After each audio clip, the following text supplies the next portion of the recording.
Deputy Governor, Mr. David Archer, Leader of the Opposition, Honorable Andrew Foy, Speaker of the House of Assembly, Ms. Ingrid Moses Catliffe. She is not here, is she? Other members of the House of Assembly present, ladies and gentlemen, it is my great pleasure to welcome you to this special dinner to mark the 40th anniversary of the end of grant and aid in the British Virgin Islands.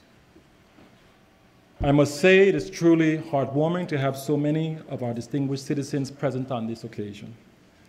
I see several of our nation builders from an earlier era upon whose shoulders we stand today. Ms. P, we see you. I also see persons from among the ranks of our current and recent leadership. You see many of them to my right. Among us as well are several of our emerging leaders who aspire to make a difference in their communities and across the territory. Of course, the presence of family and friends makes this all the more meaningful. Ladies and gentlemen, celebrating important moments in our political history is about building our national consciousness, especially at a time when we are rebuilding our society and must pull together to face the challenges of today and tomorrow. This is crucial for any people in the process of nation building. The end of grant and aid in 1978 was a significant achievement in the history of the BVI, not simply because it ended the territory's external dependence on the UK, but because it clearly demonstrated the ability of our people to manage our own financial affairs and upheld the dignity of Virgin Islanders. The end of grant and aid completed the process of firmly placing the territory's finances in local hands after the finance portfolio was handed over from the governor to the elected government in 1978 under the stewardship of the then Chief Minister, the late Dr. Wheatley. It took steadfast leadership to realize these goals, which were the next great step in our march toward greater self-determination. We cannot underestimate how important this development was for us as a people. The financial independence gained by the BVI gave the territory the ability to steer and accelerate the development of our society in the years that followed. As it stands today, there is no doubt that going forward, the government will need the financial, fiscal, and regulatory powers it currently enjoys to meet the challenges of recovery and to cope with the external pressures bearing down upon the territory at this time. Our financial independence is precious, and we must safeguard it for the benefit of future generations. Over the course of this evening, we will hear remarks from some of our most senior politicians and public servants on the historical importance of this anniversary. We will also hear reflections from public servants of an earlier political era on the fortitude that it took to stay the course to end the dependency that grant and aid represented. And finally, we will hear about the importance of continuing the territory's nation building project in our continuing quest for greater self-determination. After all, nation building is what this is all about. Let this anniversary be a reminder to us of the great value of our financial independence, the steadfast leadership that achieved it, and the importance it holds for our future as a people. As the chairman of the End of Grant and Aid Celebration Committee, I again warmly welcome you and hope that you enjoy the evening and the meal that has been prepared. I thank you.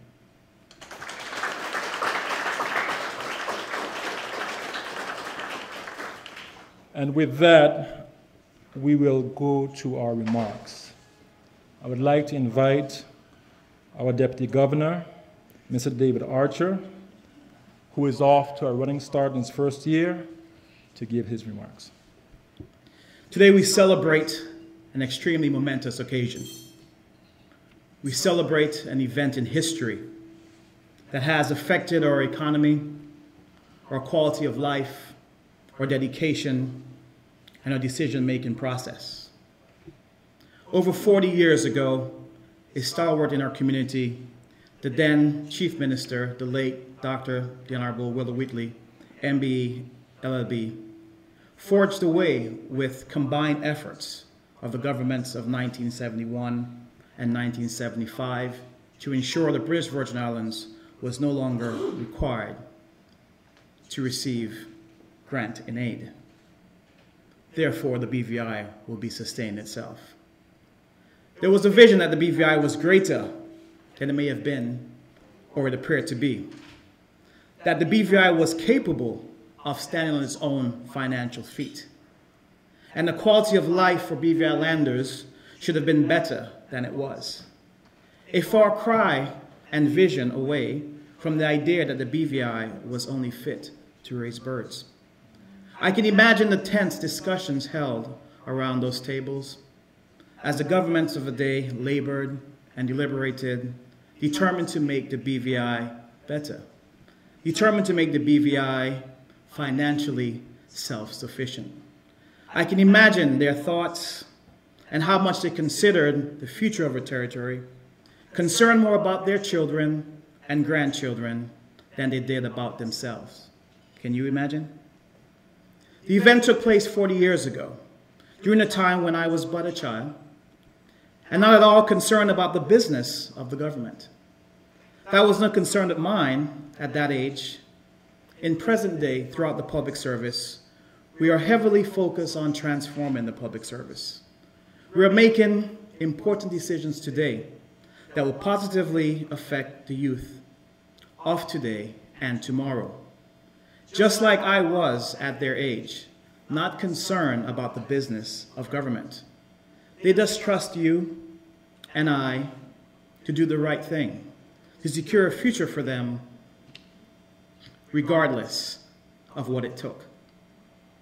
Will you do the right thing?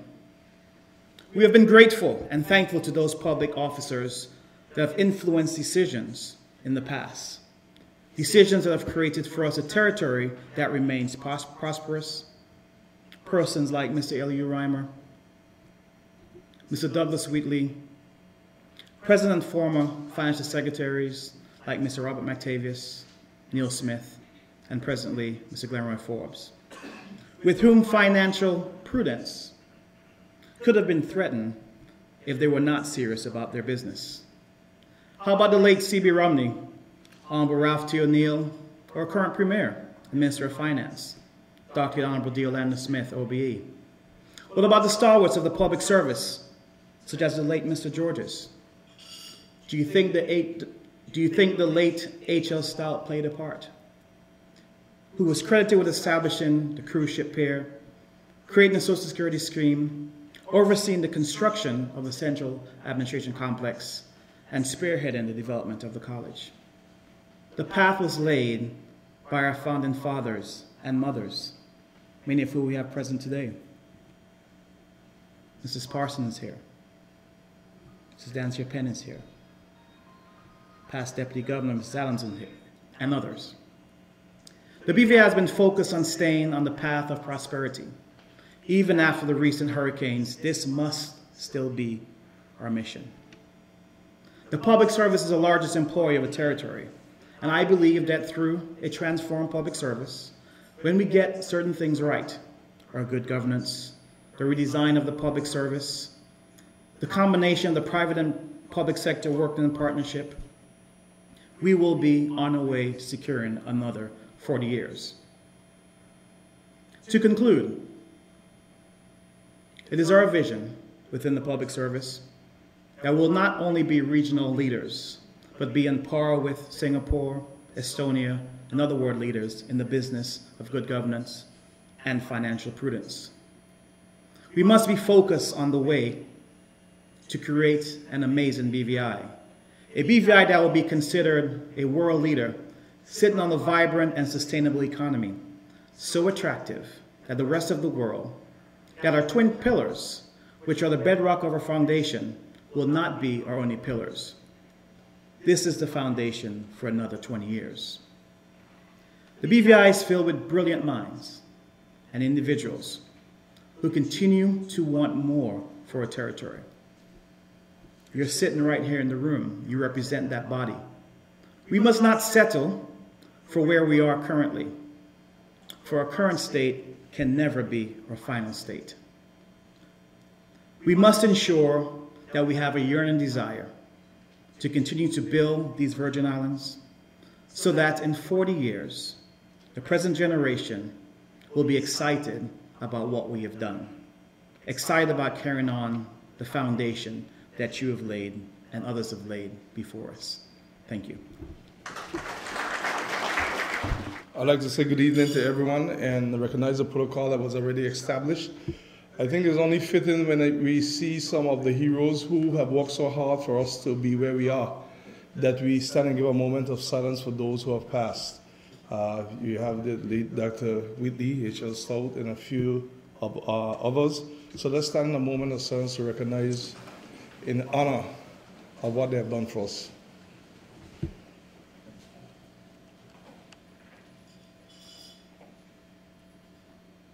Thank you. May their souls rest in peace. You can be seated. It's no stranger to me because I had a nice little speech written and couldn't find it. Because this is about my fifth function for the day. But I could speak from the heart from this. Because 40 years is a generation, biblically. Which tells me that we have come from a generation, 40 years now, that were prudent to make sure that the next generation doesn't have to go through what they went through. When I read the history of this, I recognize something, that while we celebrate 40 years off of granting aid, it actually took them 10 years, or even 11, after the ministerial government was formed, to help us get across the Red Seas. This tells me that when you make a mistake with the finances of your country, no matter what error it is, it takes you a while to rebound. But I am sure that they learned the lessons that we, strangely enough, have to relearn. Because history does not repeat itself. People repeat history. It is there for us all to see and to read. But there's something strange about life in that no matter what kind of cameras you have and a thief goes there, after about 6 to 7 months, he feels comfortable and feel that he can go steal that the cameras are not watching him. And they get caught. The problem with this is that sometimes we get so comfortable with what we're doing and not being accountable. And once you don't become accountable, then you're going to cause generations unborn to be uncomfortable. And I know that when I look at this, I don't look at the past, I look at the present. I say something all the time, it's not a political speech. I mean it in my personal life, I mean it in my business life, I mean it in my political life, and as I get older, because God's the only true and living fair judge. If we don't police ourselves, someone is going to police us in a manner that we all will regret. Therefore, we have to strive for the highest levels of accountability, transparency, and good governance. And that cannot be coming just from political motivation. It has to be coming that when the next generation comes 40 years from now, they can say, thank God that they learned something from the generation 80 years before. And the one 40 years before did even better. That tells me that we cannot become comfortable with just who we have here now, carrying on. We have to look for the next Lana Smiths. Yes, we have to look for the next David Archers. We have to look for the next Miss Ward. Not that I want you all to go off the scene right away, but in terms of continuity. And we have to have the confidence in our people. When you look and read all who walked together to get us where we are, they were all people. They had no choice because they didn't have any money to go for anybody else. It tells me that we build here and we can rebuild it again. Confidence in your people is what builds a nation. Accountability is what sustains it. So when I read the history of this, I realize that we have to be accountable and make sure we are transparent so that it can be sustained. So that when we leave the scene, if you leave the scene, and anything that you are in fail when you leave, you are a failure. Whenever you leave the scene, you have to leave wherever you are better than you met it. That is why the formula that helped our music program in this country has to be emulated to work for the financial area of our country. What do I mean? We went from Mr. Broderick Wood, and then I remember that we came into Mr. Hodges, and then I remember that after Mr. Hodges, then we had Mr. Selwood, and it going on and on. Right? And then we have Mr. Andre Brathwaite now, and it goes on and on. Mr. Archer is there in the college. It came from investing in our people. Now, pound for pound, we have the best musicians in the world. You see, we don't believe in ourselves. We even give the people a clap. But I'm not saying that just for the applause. I'm saying that those models work. Once you invest in the people and bring them forward, we'll never go back in granting aid, because the power is in the people. And once your people know that you're empowering them, they will be good stewards. Of course, you have to reward them, because doing well is not a currency that you can use in the banks nor the supermarkets. So you have to make sure that we reward them well, just like those who will come in to do the job. Because once we do this together, the sky is the limit. My remarks is not to look at the past.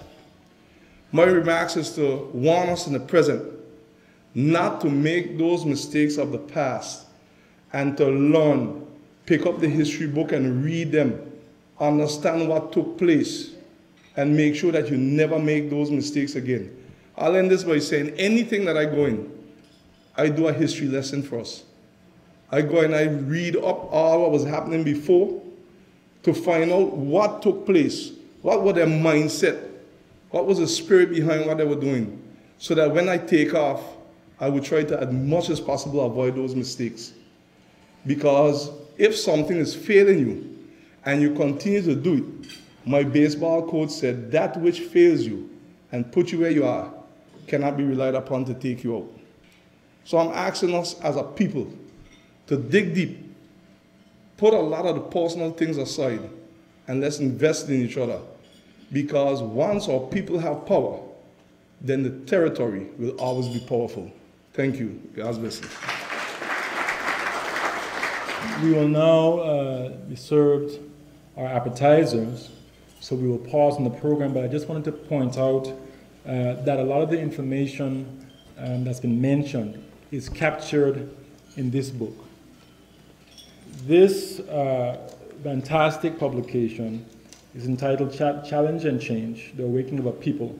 It was published on the occasion of the 25 years of ministerial government, 1967 to 1992. And it gives us a fantastic look at our political history. And I'd just like to acknowledge some of the persons present that edited this publication. We have with us Valentine Lewis. Ms. Lewis, are you in the back? Yeah, so thank you so very much for your work on that. The other contributor editors are Rita Frett Georges, Jenny Ann Wheatley, Eugenia Taubman Smith, and Patricia Turnbull. I should also mention that among the contributors were Dancia Pensala, and I believe there is a piece there from Ms. P. So I would like to recommend, if this is okay, and perhaps the Deputy Governor can take this up, this publication needs to be republished. And every student at HLSCC or in our high school needs to have access. We need to make sure that we PDF it so it's available online and it can be used easily by students for their projects. So this is just a recommendation from me, and if there's anyone that would like to take a peek at this, it's available. We'll now move into the next segment of our dinner program, Reflections. But before we do that, I would just like to mention some historical facts. Since 1977, as I counted, we have had 6 ministers of finance, or with 6 ministers with responsibility for finance. Mr. Willard Wheatley, the late Chief Minister, the Honorable Lavity Stout, the late Honorable Sir Romney, The Honorable Ralph O'Neill, whom I should mention celebrated his 85th birthday today. A number of us were able to visit with him. Then he served twice as Minister of Finance. And of course, the Honorable Ronnie Skelton has served as Minister of Finance. Let's give him a hand, please. 2003 to 2007. And of course, our current Minister of Finance, the Honorable B. Orlando Smith. So I thought that we should make sure that the record is clear. I would now like to invite Mr. Douglas Wheatley to give us a reflection of his years as Deputy Financial Secretary between 1972 and 79. He also did serve a stint as a permanent secretary. So Mr. Wheatley, the podium is yours.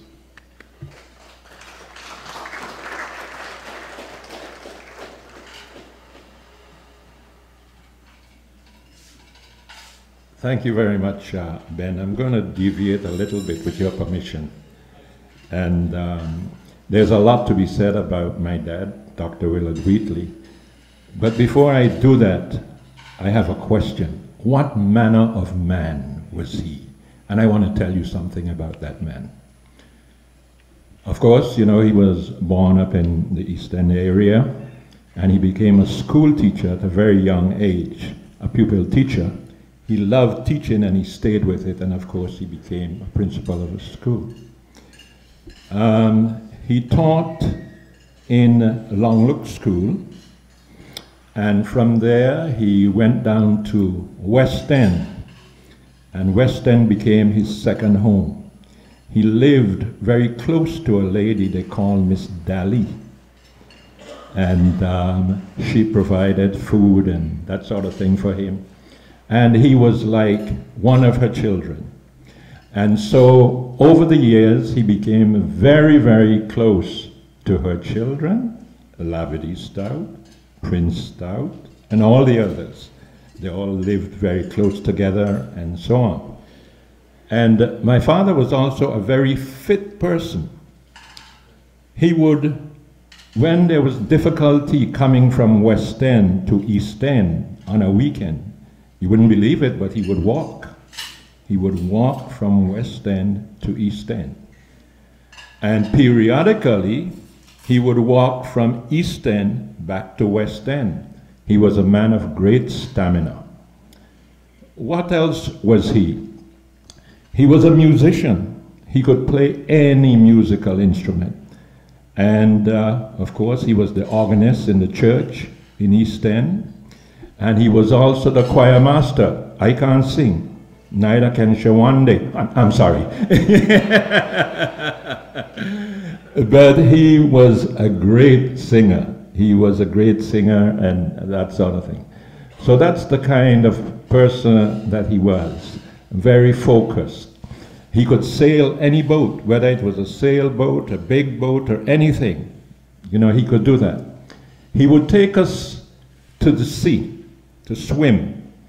And if you remember how East End was, there used to be a bar there, and you would go outside the bar, and he would take us there, and then he would say to us, I'm going to take a little dive, you know? And we'd be there, and the man would be gone, and we are looking and wondering and worrying, and he'd blow up out yonder.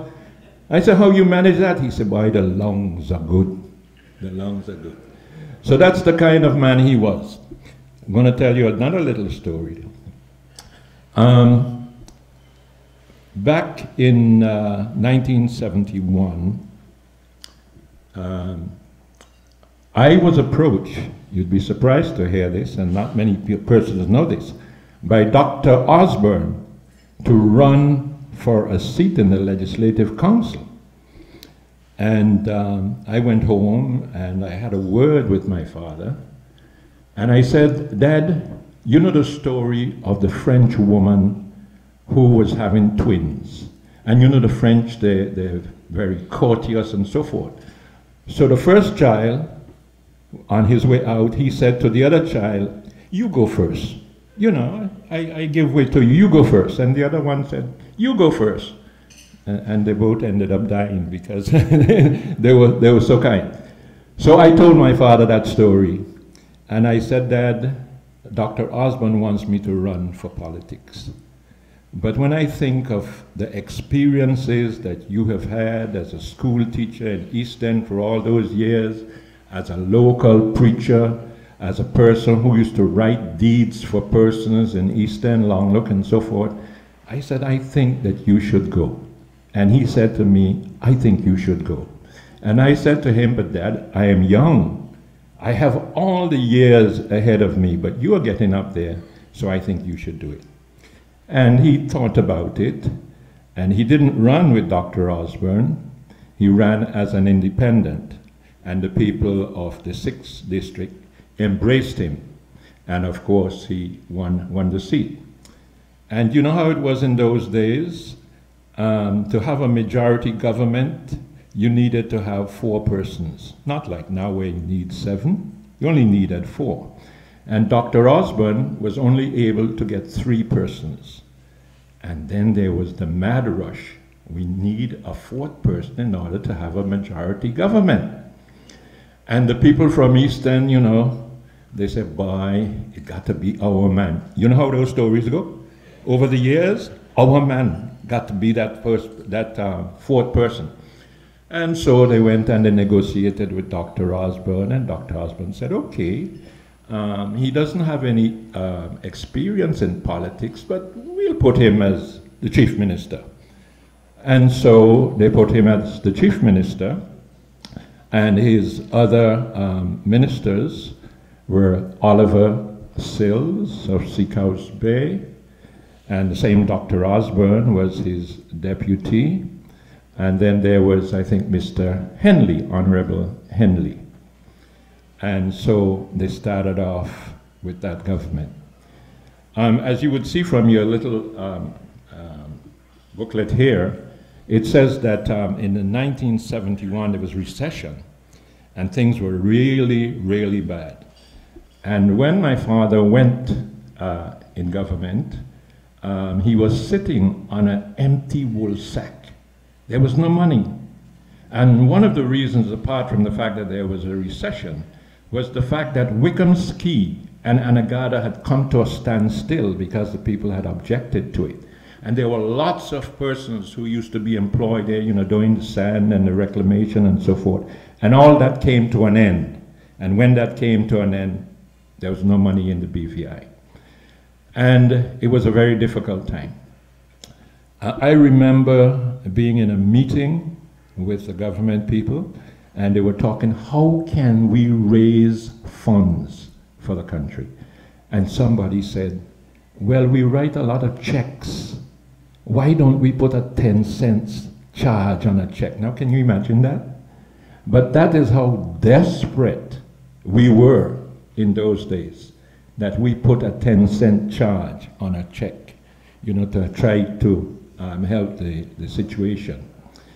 And then every Friday afternoon, they would get together and they would tell all the different persons, you go to all of the income areas, you know, where they pay taxes and they do all this, and bring it in, because if you don't bring it in, we can't pay people, we can't do anything. That's how desperate it was in the 1970s. And my father, he was very focused, and he decided that we are going to overcome this particular difficulty. And he said, the first thing we are going to do, we are going to cut back on expenditure. Only that which is necessary we will do. And the other thing we will do is try to increase the revenue. And so they set about that. And after a year, things didn't change much. And let me fast forward. I'm a talk show host. And one night I was talking about my father. I don't do that usually. and some of the things that he did. And a lady called in, and she said, he was no good. I remember everybody was out of work when he was the chief minister. Boy, he was no good at all. So there was a difficulty at one point, of course, you know, because he was trying to get things organized and so forth. And but eventually he persisted. And he used to tell the people when he was running for office, you vote for me and I will report to you. He made a point of that. And so ever so often, he would report to them in a long, lengthy speech about what was happening. And that's what we were doing in the 1970s. Another thing, you know, oh, by the way, I was working in finance too. And it was, you know, you had to account for every penny. It wasn't like in recent times. For example, when we had an SAP, you know, it was like for $25,000. Later on, you hear about those things for $6 million. I could never understand that, 6 million and 10 million. And you had to, in those days, you had to account for every single penny. Yeah, you couldn't say, well, boy, don't worry about that. You had to account for every penny. So I'm going to give you a little quiz. Oh, that's not allowed? I'll try it anyhow. I was listening to ZBVI the other day, and Dwight asked a question. What is the anniversary since the big march in 1949, the 20th of November? Now, I teach about these things all the time, and I said I can get a nice present or something here, and my phone wouldn't work. So I wasn't able to win anything. So I'm going to give you a little quiz. Do you know when and who they were? A father and son served in the Executive Council of the BVI and also in the Legislative Council. Does anybody know the answer to that? Say again. A father and son served together at the same time in the Executive Council and in the Legislative Council.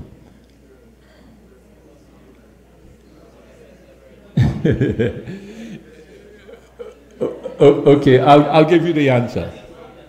Yes, yes. The reason it is both of us is that he was elected and I wasn't elected. But when I was serving in finance, I acted as financial secretary. And the financial secretary in those days was a member of the Executive Council and the Legislative Council. And also, of course, the Attorney General. And so it was that, that's how we worked together. Yes. So I can't remember why I came up here, Ben.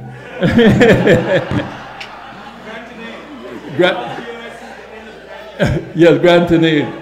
Yes. Well, let me talk a little bit about grant and aid. Yes. Yes, grant and aid. Do you know who started grant and aid in the BVI? Silence. There was a commissioner here called Cruikshank. And some people didn't like him because they said he wasn't a good man. But he was a good man. He was a very good man. And he saw the need for something like that in the BVI. And he was a brilliant. When you hear Mr. Howard Penn making a reference to Cruikshank, he says he was an Oxford man. A very learned man, you know, very good. And he realized that the BVI needed some help at that time. And so very early in the 1950s, he wrote to what was then the Colonial Office and said to them that the BVI needs this kind of assistance right now to get off the ground. And the Colonial Office agreed, and that was how it started. And it served us well up to a point, but there came about a point when we didn't need it anymore, and we had to try to get rid of it. And that's the history about what we're talking about here tonight, right? Yeah. So But we have to be thankful to Cruikshank for what he did, because it fulfilled a need that we had at the time. But after that, we needed to get out of it. And my father was very focused on that. Now, I don't think I'm going to go into that right now. I believe that Ben is going to call me back here to talk some more.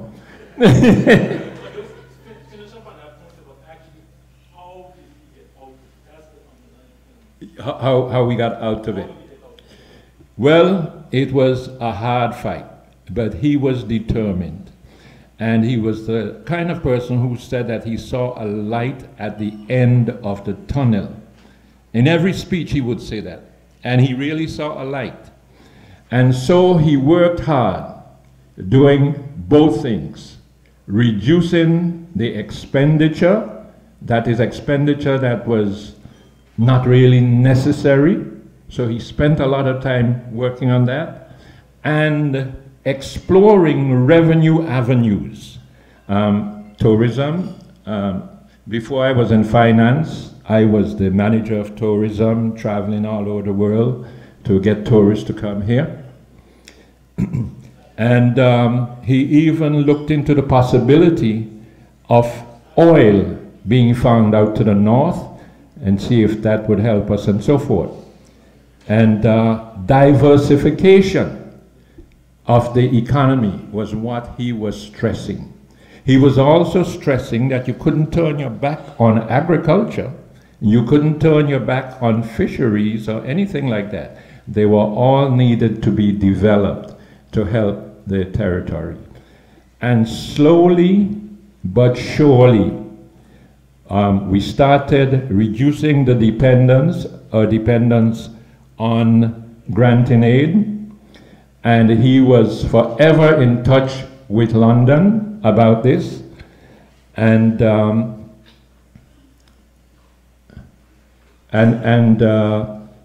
yes, so there was an office. The British had an office in Barbados called DevDiv. And we would have to go to DevDiv and discuss all these issues and so forth, or we'll send the estimates up to Barbados and so on. And so we were reducing the amount where it got to the point that we didn't need it anymore. But I'll read something here for you. Let me see if I can find it very quickly. There was a commission. A commission came out to look at the Legislative Council, and they drew up a plan for the Constitution.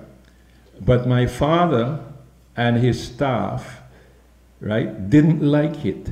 They didn't like what they had put down.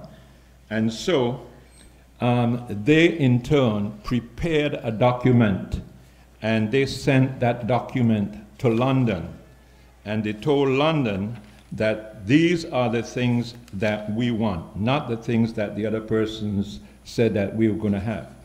And one of the things that was written on that was that finance should no longer be under the governor. It should now be under a minister. And they sent that resolution to London, and London approved it. And so that was the end of having the governor be responsible for finance.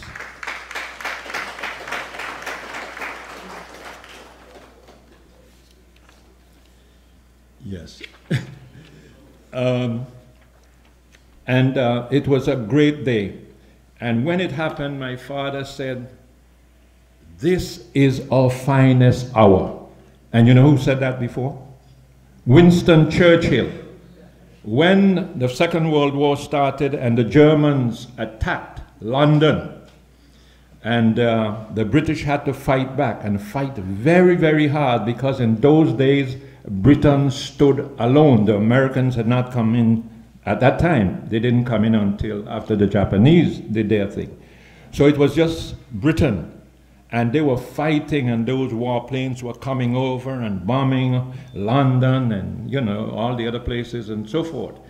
And when the British Air Force was able to go up and shoot down those planes and win that battle, Churchill said it was our finest hour. And when my father brought us out of granting aid, if you look at any of the old newspapers going back to 1975, 76, he said it was our greatest hour. Okay. And I would like to invite our current Financial Secretary, Mr. Glenroy Forbes, who began his career in the Ministry of Finance in 1986. Mr. Forbes, the podium is yours. When I was asked to make remarks at this event to mark the 40th anniversary of the end of granting aid in the British Virgin Islands, I pondered long and hard as to what I can say that will be both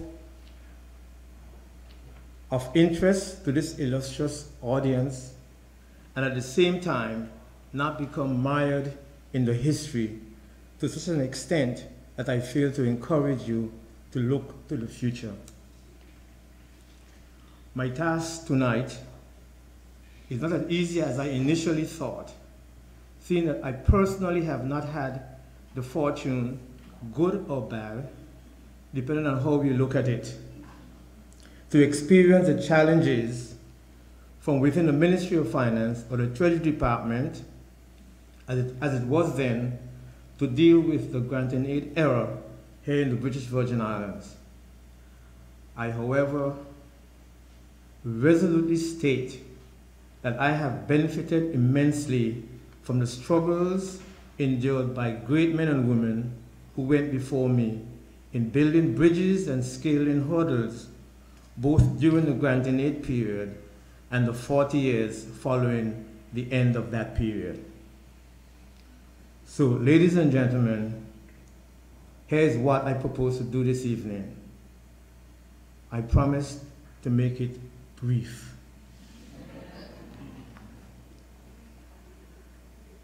I will first describe from a financial perspective what is or was meant by granting aid. I will recount some events that characterized the era, or that era, that is, the granting aid period. List a few major accomplishments following the end of the granting aid. And finally, I want to encourage a discussion about the future of these Virgin Islands. Prior to the late 1970s, the size and dynamism of the BVI economy was inadequate to provide a level of revenue to sustain the livelihood of the residents. In short, any attempt to prepare a public sector budget would result in chronic finance gap. Simply put, the level of expenditure deemed necessary to sustain the territory exceeded the amount of revenue that could be reasonably collected from residents. The BVI being a crown colony of the United Kingdom, the UK government gave an undertaking to cover the finance gap. That is, the difference between the local revenue collected and the level of expenditure necessary to sustain the territory. The UK government was then agreed to give the BVI a grant in order to cover the finance gap, hence the term grant in aid, of a territory being able to finance its budget. Granting aid in the British Virgin Islands from the United Kingdom ceased in 1978. Assessing the aid, however, came with its challenges. Firstly, being a colony and the main currency being sterling until 1951, when the British Virgin Islands adopted the British West Indies dollar, BWI, coupled with a changeover to the United States dollar in 1959 meant that the territory had to treat with multiple currencies.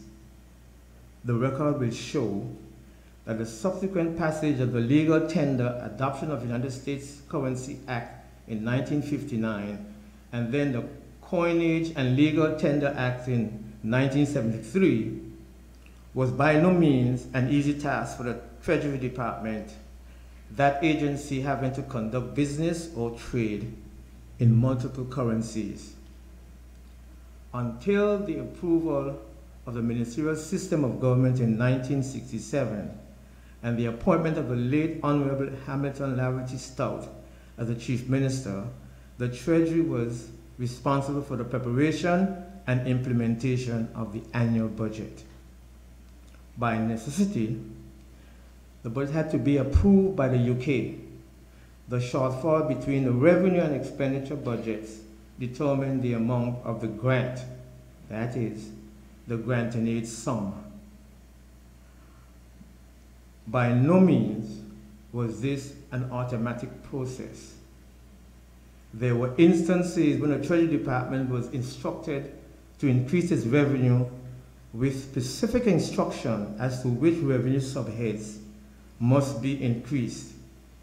Once the UK was satisfied, both the budget and the grant and aid contribution was approved and ready for implementation through the budget process.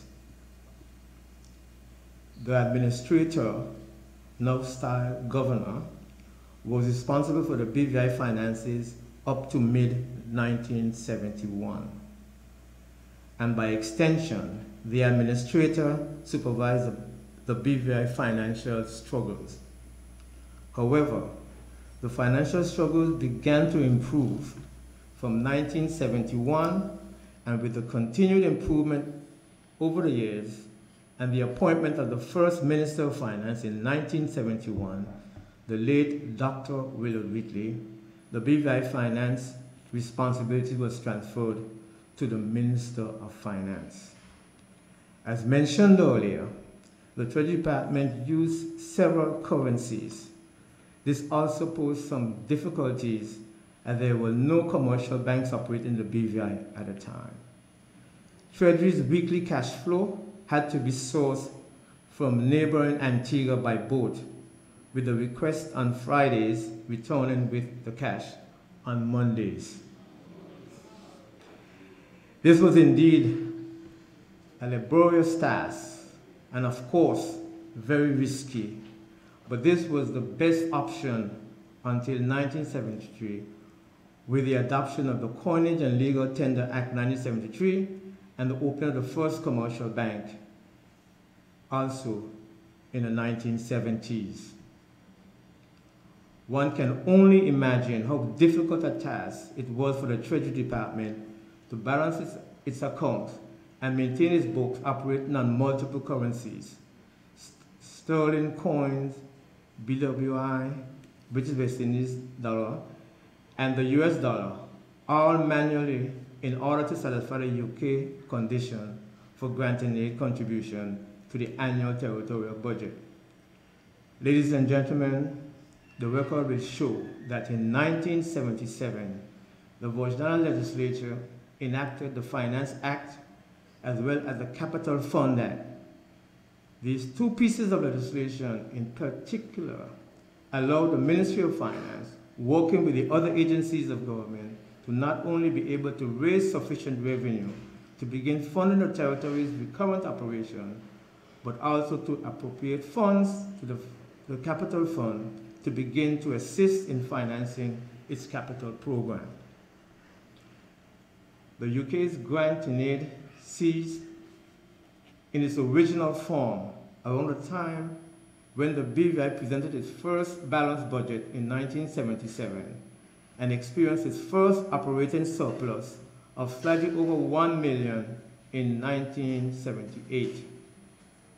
We should, however, never forget to be grateful to the UK for all its assistance over those lean and challenging years. Truth to be told, for several years after the grant and aid period, The UK continued to render financial support to the territory, especially in the areas of capital development. Some of the last set of projects that readily come to mind that have benefited from the direct UK government capital aid are the Ridge Road project, the old Elizabeth II Bridge joining the islands of Tortola and Beef Island,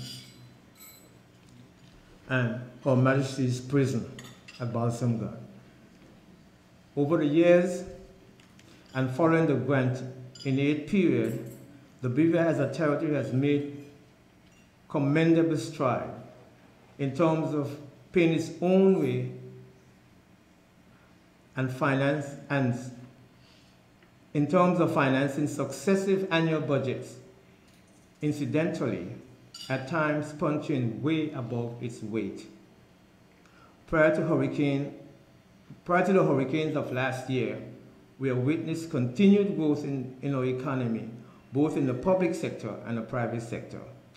Opportunities for residents have improved and increased over the years, reversing a once steady trend where residents left the territory for better economic opportunities abroad.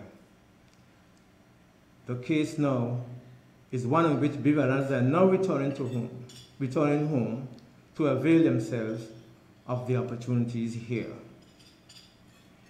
As testament to the stride the territory's economy has made post-granting aid, we are witnesses to major social and infrastructural projects that the territory has financed on its own strength. Just to mention a few, these include secondary and primary schools on all 4 major islands, or where the population centers are. Administration buildings, again on the 4 major islands, the road, Tongue Fire Station, and other sub-fire stations throughout the territory. The new QE2 bridge, Peebles Hospital, the container port with ferry terminals on 4 major islands, and the H.L. Stout Community College. I'll just name a few of the major projects that were done post-granting aid period. This is taking me a bit longer than I intended. But in closing, I want to say to you that we have built a good model. We have ridden it to great heights. But what served us well yesterday no longer seems fit for purpose. We need to collectively begin the conversation as to where we want to go. What should we be doing now? How do we ensure that the BVI as a country or as an entity remains relevant and viable, and a viable proposition into the next 10 years? What kind of future do we want to bequeath to BVI Islanders yet unborn? What kind of social fabric we wish to weave? What kind of political future do we want for ourselves and others? When do we begin the dialogue with the UK in terms of our rights and aspirations for self-determination? My fellow BVI Islanders, belongers, residents, I say to you, the time is now. Even in the midst of all the challenges that Hurricane Irma has thrown our way, I repeat, let us begin the dialogue. I want to thank you.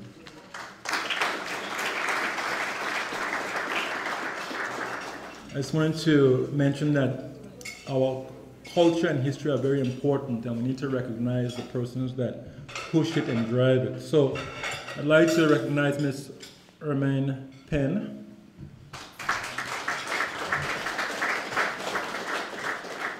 Ms. Verna Penmall,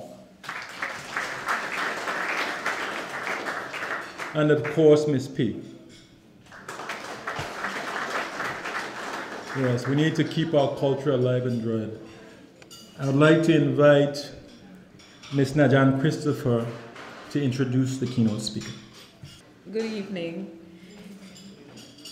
It is my privilege tonight to introduce our keynote speaker, who actually needs no introduction, but it's very important for us to recognize sometimes when we see persons every day, the amount of things that they are doing in service to our territory. Dr. the Honorable Kedrick Pickering has served for 2 terms as Deputy Premier and Minister for Natural Resources and Labor. He also serves as the representative for the 7th Electoral District, which he has represented for 4 consecutive terms. He is recognized as a renowned, please go ahead. This is what we're doing tonight. Let's do it. He is recognized as a renowned international speaker on climate change and environmental issues, while continuing to serve our territory as a medical doctor in the field of gynecology, one of our best gynecologists in the BVI. Please help me to welcome our Deputy Premier, Dr. the Honorable Kedrick Pickering.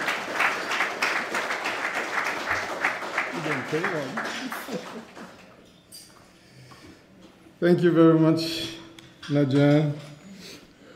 I wish to acknowledge my honorable colleagues here present, which our Deputy Governor and past Deputy Governors, our past legislators, distinguished senior civil servants, and to especially recognize all you wonderful people. A very pleasant good night to all of you.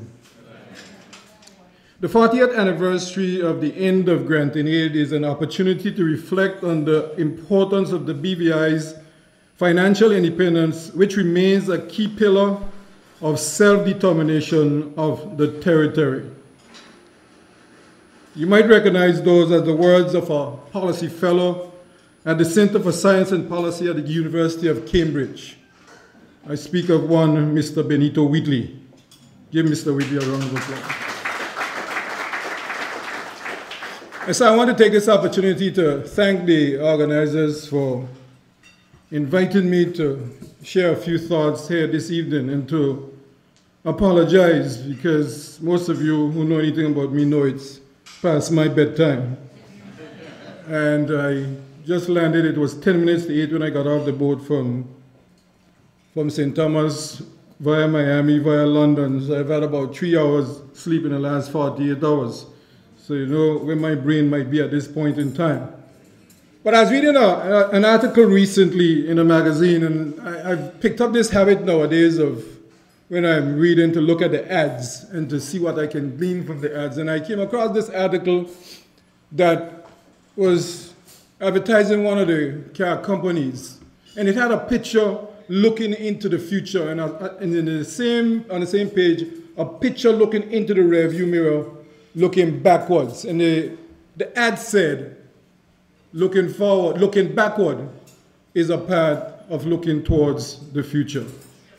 And I'd like to think that that's part and parcel of what we are doing here this evening, because as I get on in my years, I'm becoming more and more attuned to looking for the wisdom in simple sayings, such as those of us who don't remember our history, we are condemned to repeat it. And so I suspect one of the things we're here doing tonight is that we are looking back from whence we've come. We are taking an assessment of where we are at this point in time. And of course, like the financial secretary was just saying, there's obviously an importance for us to look to the future. So back in 1962, the United Kingdom government appointed a professor from the Institute of Social and Economic Research at the University of the West Indies in the Mona campus, Professor Caroline O'Loughlin. Her remit at the time was to look at the economic prospects of the BVI, what future there was for the BVI, and with specific reference to see how long there might be a time span for the BVI to continue in need of grant in aid. This was 1962. Some of you probably are familiar with the report that Professor O'Loughlin gave. And there were 3 points that she basically raised in her findings, in looking at what the future of the BVI might be. Because back then, more than 60%, 70% of the revenue was based on salaries and just funding the everyday things that we had to do, and the tax base was not sufficient, as you heard the FS just point out. She basically concluded that the BVI didn't have a very bright future. And as far as you could see in the future, the BVI was probably going to continue in granting aid. But she also said that there was a specific issue that was worth looking at for the British Virgin Islands, and it was with respect to tourism. She said that in the beaches, the BVI had the potential to develop a thriving tourism industry, and she gave some specific things that needed to be done at that point in time. Specifically, she referred to the need for air access and other things to build a thriving tourism industry, a point that I'll come back to in a minute. But some of you probably are also familiar with the fact that in that report, she said that it might even be worth considering to remove all of the citizens from these islands and relocate them to Montserrat and Antigua and leave the BVI to become a bird sanctuary. That, I'm sure everybody would have heard that. It was Professor Caroline O'Loughlin in her report. But Dr. Michael O'Neill in his book, Slavery, Small Holdings, and Tourism, trace our history from slavery to where we were, and then tied it right into that period of time between the early 60s, mid to late 60s, when we had the genesis of our tourism industry. And most of us are familiar that the presence of Lawrence D. Rockefeller and the building of Little Dixby Hotel is seen as the era of modern day tourism in the BVI. And where we are now, where we've come from, where we are going, we need to stick a pin right there, because there's some wisdom in that in terms of where we might be headed. The BVI have had some interesting historical points where things change. And I was reflecting on when it was that we started using the US dollar. And we take it for granted nowadays that we use the US dollar, and I think we think it belongs to us, the way we behave. But it was the wisdom of our leaders that have gone before us in the late 50s, early 60s, that made that decision to petition the British government to allow us to use the US dollar instead of the pounds that we were using at the time. And the late Leslie Malone, I'm told, was one of the key proponents in ensuring that happened. But follow that for a minute to see where we got to with granting aid and where we might be headed in the future. So we had ministerial government in 1967 and another turn of events that we were given some specifics to be able to do for ourselves. And my honorable colleague, the Honorable Ronnie Skelton, likes to say when it comes to constitutional change that when you study the history of the BVI, whenever BVI Islanders were given more authority over their own affairs, the country thrived. There was economic stimulation, and we moved from one level to our next. And then came the period between 1971 and 79. And during that period, we had a group of leaders who were dedicated to ensuring that this place never became a bird sanctuary. And we've heard quite a number of the history of that particular point in time. And that history is extremely important. Why is it important? There's an article that I read recently from, I think it's David Jessup, wrote the article in which he specifically made reference to the fact that not enough Caribbean political leaders, not enough parliamentarians, present and past, are writing. And Mrs. Parsons speak to that all the time, that we as BVI Islanders, we're not a writing people. We're not recording our history for posterity purposes. So understanding that we need to record our history, why is it important? What Jessup is saying is that unless we do that, the generations to come won't know what was the thinking that led to the decision making at that point in time. So most of us sitting around here probably don't understand, probably don't even think about it. What led to the decision to come out of granting aid at that point in time? What was happening around the table? What them guys were discussing when they were in cabinet, in executive council, or around lunch, to have led us to that momentous occasion and be able to put us to where we are. So we're celebrating the 40th anniversary of that momentous decision and where it have led us. So we keep looking back to see where we are so we could look towards the future to see what potential there is way off in the future as we move from where we are right now. And then go forward a little further into the 80s. Most of you would have heard of the double taxation agreement between us and the United States that was abolished overnight. And the financial secretary should have mentioned what percentage of revenue was lost literally overnight when the double taxation treaty was abolished. Because if we understand that and understand the quantity of money that was being lost by that decision, we probably would have, some of us at that time would have probably run, you've gone to St. Thomas or gone to the States, because we would have said the country had no future. It was a significant loss of revenue. But our people stuck to it. Just like they stuck to the task of getting rid of granting aid. Just like they stuck to the task of ensuring that these islands never became a bird sanctuary. And if you have a chance to read nothing else, read a chapter in Mr. Hunt's book, Memoirs of a Caribbean Lawyer. He dedicates an entire chapter to the IBC Act.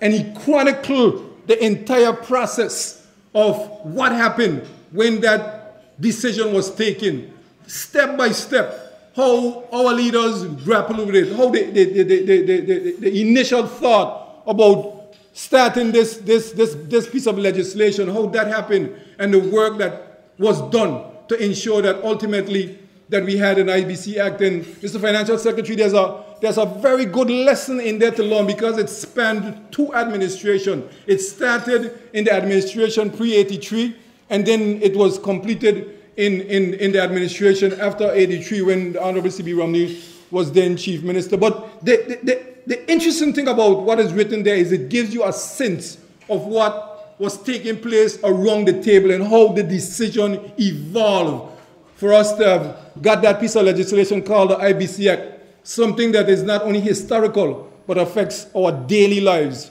because all of us know what it has done for the economy of the British Virgin Islands, if for nothing else, in the direct revenue that we have achieved. So we keep looking back to see where we've come from, where we are, and to understand why it is important to celebrate these momentous occasions. So where are we right now in terms of this whole dialogue, in terms of where we should be headed? And maybe I'll add some of my own thoughts as to exactly what I think, how we should approach it, because the challenge is huge. The challenge is huge. But we could turn around the challenge and just decide to make it an opportunity. We could stop seeing challenges for what they are and just see opportunities. And that puts us on the track to be able to do exactly what we need to do. Because as I stand before you this evening in flesh and blood, I have absolutely no doubts in my mind that we're going to build a great little nation. Absolutely no doubts. The generations to come after us are going to be phenomenal. There's some brilliant young BVI Islanders out there doing some phenomenal work. And it's only a matter of time, given the opportunities, that they will then take over this country and run. But we need to do things now to ensure that the foundation remains strong and that we will be able to pass the baton at the right time to them. Give it to them. Make sure we don't drop the baton, because it's extremely important that we drop the baton, the race is lost. But here's what I want to talk about, and you leave with you this evening. We're entering a new era in the world. I'm not talking about BVI now. We are entering a new era in the world. There was a time when the world went through the Industrial Revolution. There was a time when the world went through the space revolution, the war between the Soviet Union and the United States that led to the destruction of the Soviet Union. But in today's world, the ocean has become the new frontier. The world is going to go to war over the ocean because that's the new frontier. So much of the ocean, nobody owns it. Nobody knows what is there.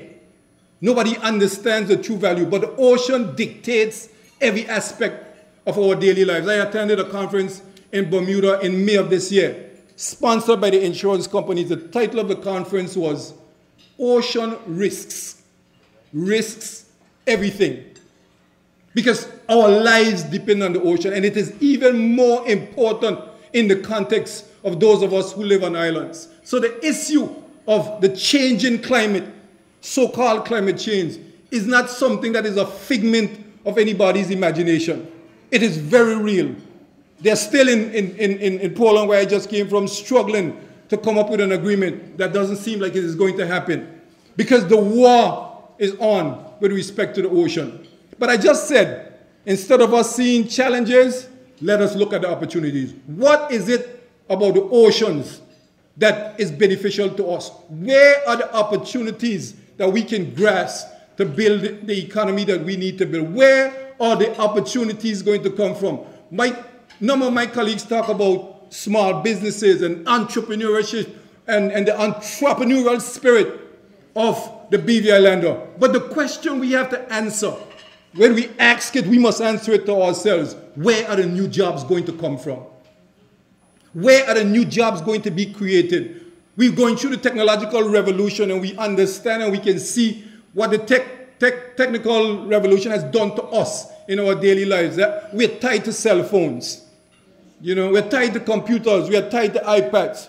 But we're getting over that now, and we're moving into our next revolution, which is the changing climate. All of us went through Irma. It's not a figment of our imagination. We went through Irma, you know. I was told in one of the conferences I attended that Irma is a 1 in 2,000 year storm. But we experience it. We look around in this country right now and we see how green it looked a year ago. And we know something has happened. What is the future looking like? Can we be a part of the future? Can we make the future happen? And can we be a part of the future to ensure that our generations coming could live a life that even us couldn't dream about? I believe that, and I smile every time I hear people talk about the BVI has no natural resources, and I smile. We have an infinite resource. It's called the environment that God blessed us with.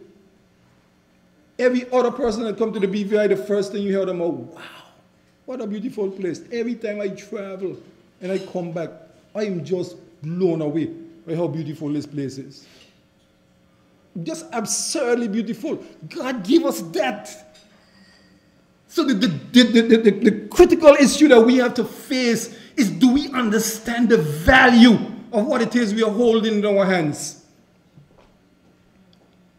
About 3 years ago, remember it like I'm standing here. I was in Virgin Islands for Easter, and I was walking towards Nail Bin. I was just thinking about something. There were 3 major events happening around the time. They had just sunken the World War II ship Kodak Queen. Some of you probably don't know what I'm talking about. The Kodak Queen was one of 5 ships that escaped Pearl Harbor. It was a fuel supply ship in the U.S. Navy that Abe was able, and I had the opportunity to visit Pearl Harbor, and when you see the stories, it blows your mind. That ship escaped. That ship was buried in the British Virgin Islands, had its final resting place in the British Virgin Islands. Around the same time, we had a visit from the Obamas. 2 most important people in the world, right out of the White House, on a jet straight to the BVI. Spent 10 days here. Around the same time, we had something called the Panama Papers. And somebody had done an analysis of all the major news networks that had carried stories about the British Virgin Islands. Do we need to hide our head in the sand like an ostrich and say, why these people talking about us? No, they're talking about us. Let us show our true colors. Let them know that who we are. We are not no tax haven. We provide financial services. We provide a service for people to do international business. We must tell our story. How many of you have seen the play Hamilton? Any of you have seen the play Hamilton? At the end of Hamilton, the last scene, they sing a song. Who will tell your story? So you've worked hard all your life. You worked to build a legacy. But who will tell your story? Financial Secretary, we have to tell our story. And we have a good story to tell.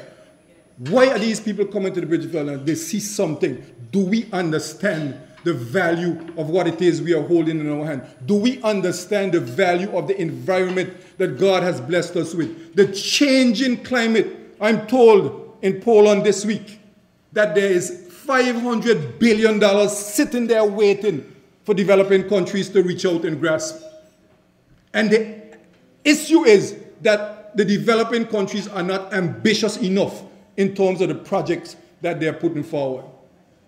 So the overseas territories were invited to be a part of the UK delegation at the COP that I just attended. The BVI was chosen, not Kedrick Pickering. The BVI was chosen to represent all of the overseas territories at the COP. We were part of the official UK delegation, okay?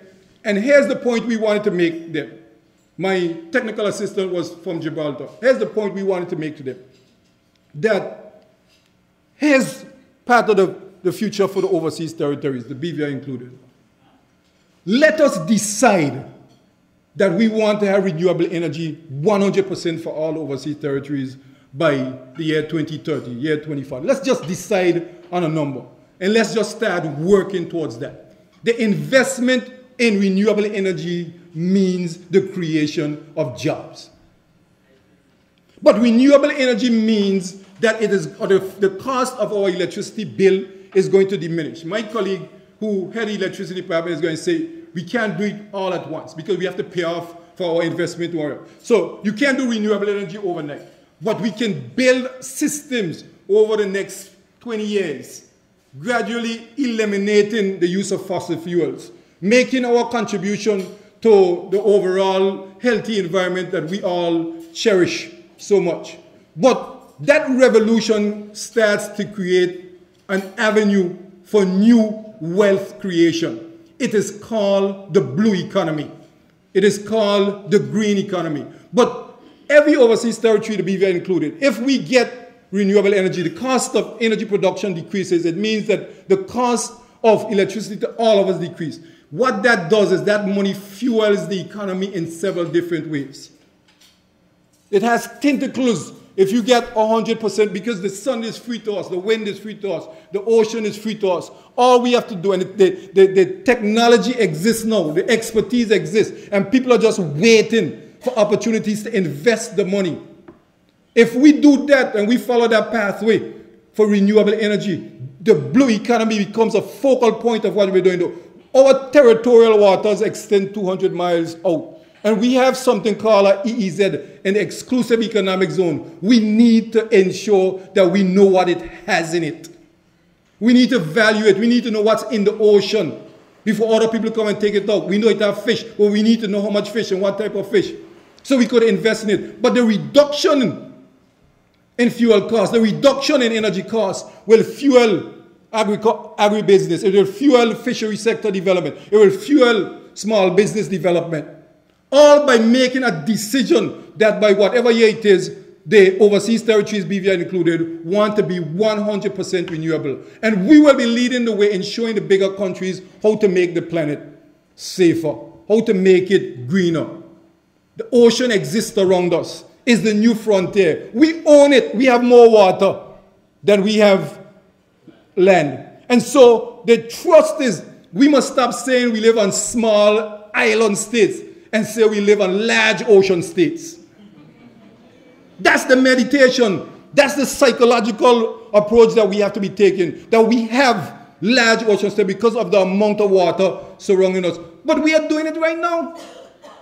Our tourism industry is based on the water. Yachting is now our #1 industry. So all we need to do is focus more on adding value to what we have already. By adding value to it, by becoming more sustainable in terms of energy, our economy thrives. It only thrives because it becomes more sustainable because the sun is free to us. We just need to tap it. By doing that, our tourism product becomes more sustainable. We have Anigata sitting over there as a sleeping giant. Could grow any amount of food if we have the energy to do it. We need to do it.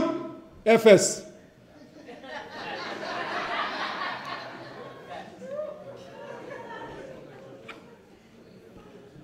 So let me wrap up.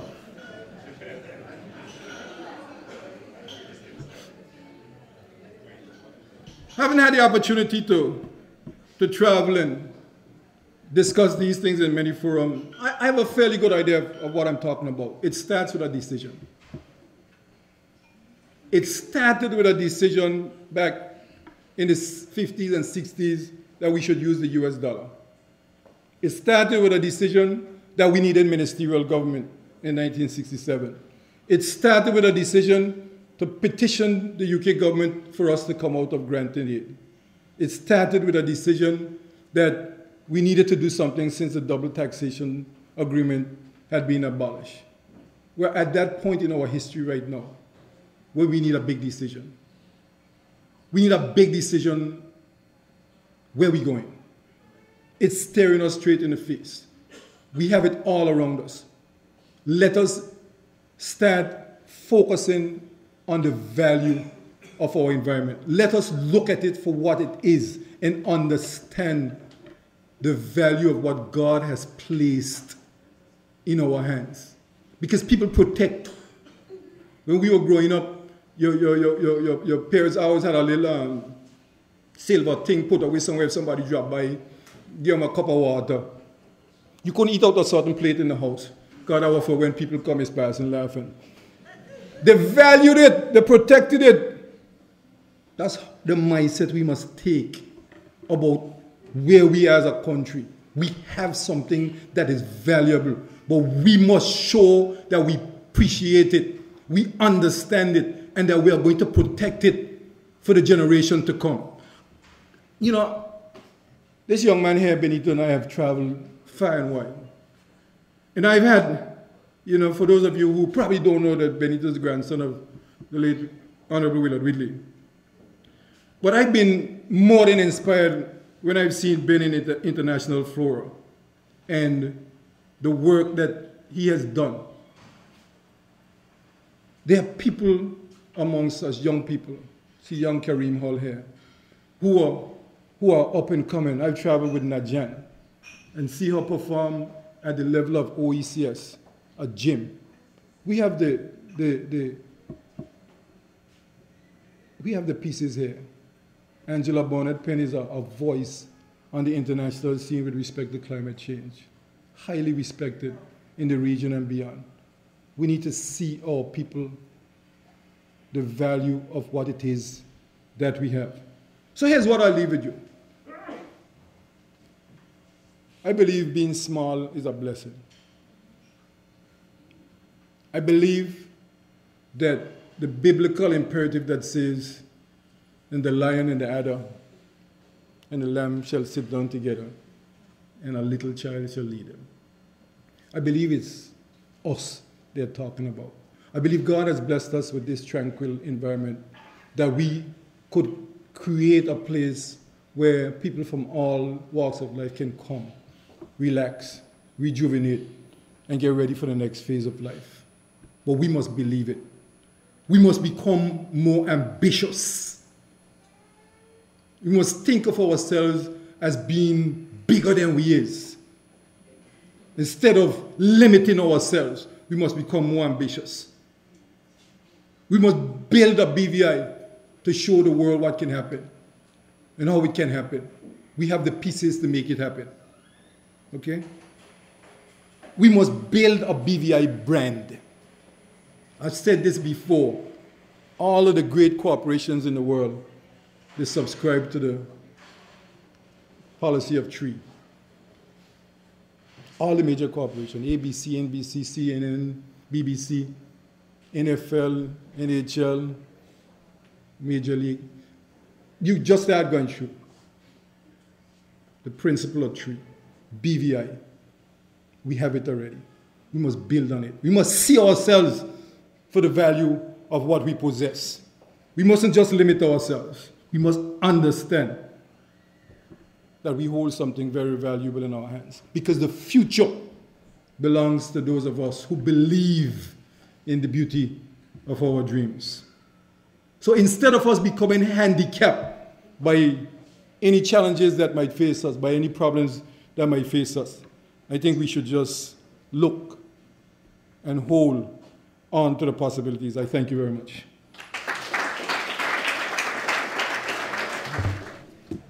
Good evening, everyone. We're going to have one more sip of wine for the evening. You know, it was a long night. So I had probably 3, I think, glasses of wine. So I emptied out the one glass quickly and I poured it with water in it to give my toast. But my sister, with her keen eye, said, that is water in the glass. So therefore, I will give a toast with wine. But I would like to offer this toast to the many persons who have contributed towards the Virgin Islands, not requiring granted aid for over 40 years. This is a testament to the dedication of the people, especially our political leaders, and don't forget our public officers.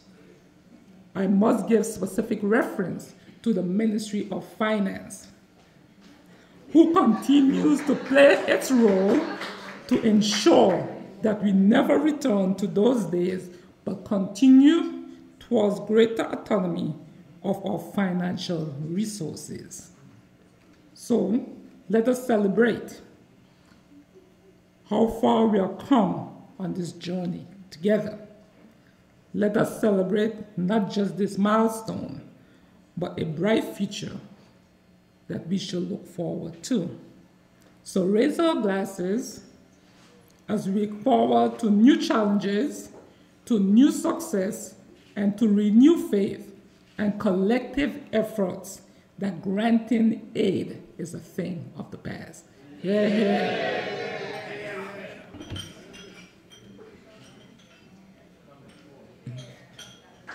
Ladies and gentlemen, it has been a lovely evening. It just remains for me to give the vote of thanks. I'd like to thank the members of the End of Grants and Aid Celebration Committee for all their hard work and dedication. They are the ones, in fact, who organized and planned this event while I was in Washington, D.C. I'd like to mention them directly by name. And stand, please, when I call you. Mr. Jermaih Frett, Miss Maud Frett,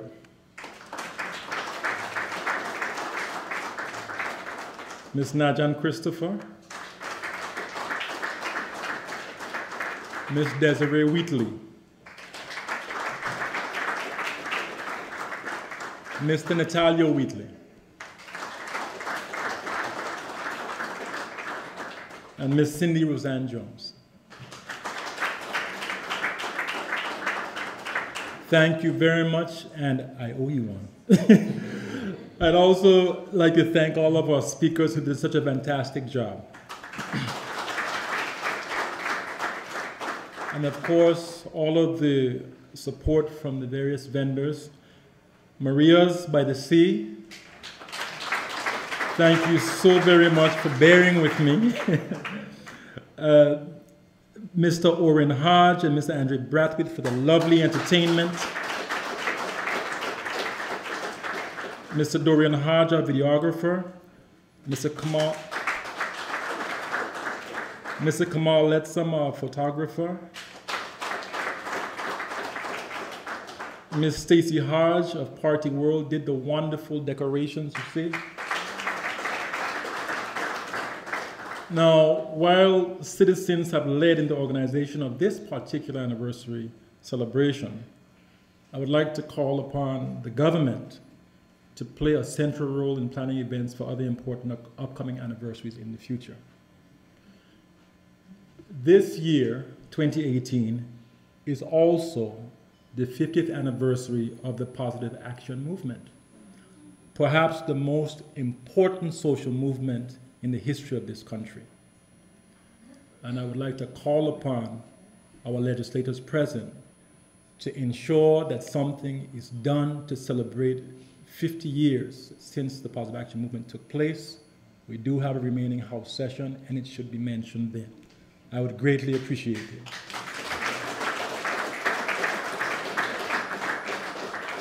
In 2019, there will be the 70th anniversary of the Great March of 1949. We should not miss the opportunity to celebrate it. And in 2020, it will be the 70th anniversary of the restoration of the Legislative Council, a most significant event. What this all leads to is the need for us to have a national museum to capture our history and culture,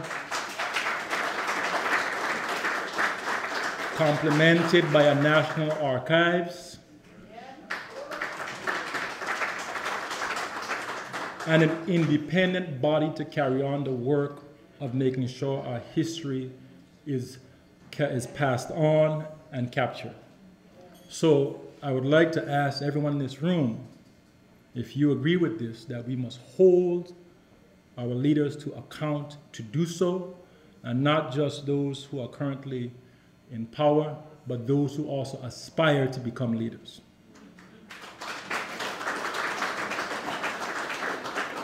And lastly, I would like to thank you, the audience, for your patience. You have been wonderful, and I hope that this evening was enriching to you. I thank you for being here, and I wish you a joyous holiday season. Have a pleasant night.